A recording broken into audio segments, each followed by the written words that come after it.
ಕುಡಲ ಸಂಗಮ ದೇವಾ ಜಂಬುದ್ವೀಪ ನವಖಂಡ ಪೃಥ್ವಿಯೊಳಗೆ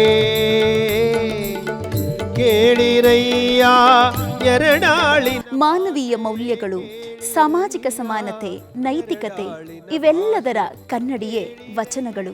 ಆನೆ ಕುದುರೆ ಬಂಡಿ ಭಂಡಾರ ಬಿದ್ದಡೇರು. ವಚನಗಳು ನಮಗೆ ದಾರಿ ದೀಪವಾಗಿರುವಂತಹ ಬದುಕಿನ ಪಾಠಗಳು, ಜೊತೆಗೆ ಮಾನವೀಯ ಮೌಲ್ಯಗಳನ್ನ ಎತ್ತಿ ಹಿಡಿಯುವಂತಹ ಮಾರ್ಗದರ್ಶಿಗಳು. ಆ